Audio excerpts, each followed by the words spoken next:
Manne quotidienne d'aujourd'hui, 3 juin 2023. Thème: sois un canal de bénédiction. Sois un canal de bénédiction. Prions. Père, nous te bénissons. Nous te glorifions pour ton ce que tu as fait. Nous te remercions pour ta grâce, ta volonté dans notre vie. Nous savons que Seigneur, toujours tu veux nous bénir. Aide-nous, Seigneur, à être, Seigneur, des canaux de bénédiction, des canaux de bénédiction aux autres personnes au nom de Jésus. Merci, Seigneur, car tu nous as exaucés. Au nom précieux de Jésus, nous avons prié. Amen. Sois un canal de bénédiction. Nous continuons notre texte de lecture dans Deutéronome chapitre 15. Nous lisons à partir du verset 1 jusqu'au verset 11. Deutéronome chapitre 15, nous lisons à partir du verset 1. Tous les 7 ans, tu feras relâche. Voici comment s'aboutira la relâche, le relâche. Quand on aura publié le relâche, en l'honneur de l'Éternel, tout créancier qui aura fait un prêt à son prochain se relâchera de son droit et il ne pressera pas son prochain et son frère pour le paiement de sa dette. Tu pourras presser l'étranger, mais tu ne te relâcheras de ton droit pour ce qui appartient chez ton frère. Toutefois, il n'y aura point d'indigent chez toi, car l'Éternel te bénira dans le pays que l'Éternel ton Dieu te fera posséder en héritage, pourvu seulement que tu obéisses à la voix de l'Éternel ton Dieu en mettant soigneusement en pratique tous ces commandements que je te prescris aujourd'hui. L'Éternel ton Dieu te bénira comme il te l'a dit. Tu prêteras à beaucoup de nations et tu n'emprunteras point. Tu domineras sur tout beaucoup de nations et elle ne dominera point sur toi.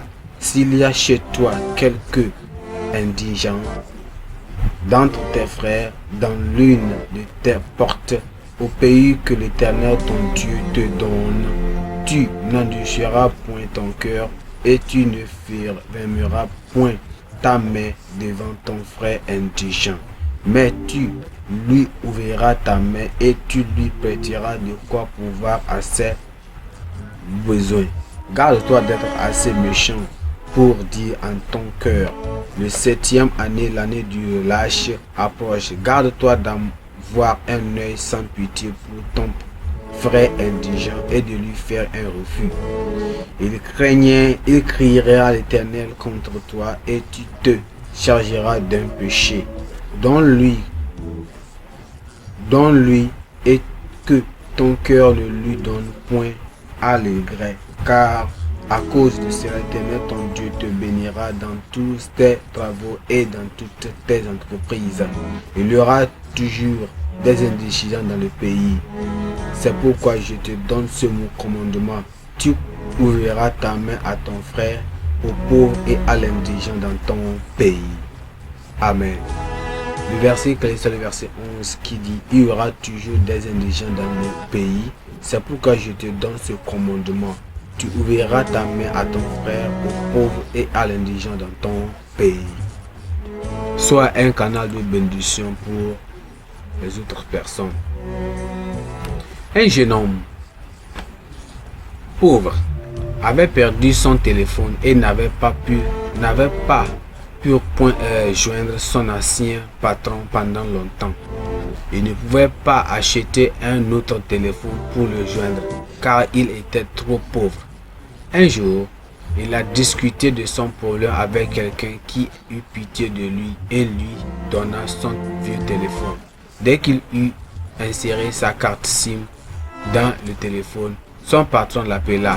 Cette semaine-là, il lui envoya une énorme somme d'argent avec laquelle il a démarré une entreprise. Il était reconnaissant envers l'homme qui lui avait donné le téléphone et comment Dieu l'avait utilisé comme canal de bénédiction. Dans notre texte d'aujourd'hui, Dieu a spécifiquement donné aux enfants d'Israël l'instruction de libérer ceux qui leur seraient redevables à la fin de chaque période de 7 ans. Il leur a donné aussi un ordre de pardonner aux frères pauvres qui sont incapables de rembourser leurs dettes. et qu'ils doivent oublier la dette. Dieu s'attendait à ce que les privilégiés ne refusent pas aux autres pauvres la possibilité d'emprunter, et en particulier vers la fin de la 7e année, de peur de ne pas pouvoir récupérer leur argent. 7. C'est tellement certes qu'il y aura toujours des indigents dans le pays, comme la Bible l'a dit, notre texte d'aujourd'hui. Mais c'est aux riches qu'il incombe de prêter aux pauvres. L'un des problèmes majeurs des sociétés aujourd'hui est la disparité dans la répartition des richesses. Alors que peu sont tellement riches, beaucoup d'autres vivent dans une pauvreté tellement abjecte. Cette inégalité a toujours nourri la rancœur dans la société aujourd'hui. Dans la maison de la foi, les croyants privilégiés de l'Église sont enjoints d'être les gardiens de leurs frères, sont déterminés à être restés comme des canaux de bénédiction pour les nécessiteux. Amen. Pensée du jour. Celui qui a pitié des pauvres prête aux pauvres, prête au Seigneur. Celui qui a pitié des pauvres prête au Seigneur. Celui qui a pitié des pauvres prête au Seigneur. La Bible en a un nom. 1er Chronique chapitre 9 jusqu'au verset 10. Jusqu'au verset 11. 1er Chronique chapitre 9 jusqu'au verset 11. Prions. Père, nous te remercions et te glorifions aujourd'hui pour ce que tu as fait dans notre vie. Nous savons que tu es un Dieu bon. Et Seigneur, tu nous amènes à emprunter et pouvoir aussi pardonner à tout le monde. Être Seigneur un. Et tout ce que nous avons, Seigneur, quoi bénédiction et quoi ce que tu nous donnes, c'est à se réjouir avec nos frères et sœurs. Aide-nous, Seigneur, à le faire au nom de Jésus. Pour que, Seigneur, la bénédiction et la gloire nous sera aussi accordée. Merci, Seigneur, car tu nous as exaucés. Au nom précieux de Jésus, nous avons prié. Amen. Amen.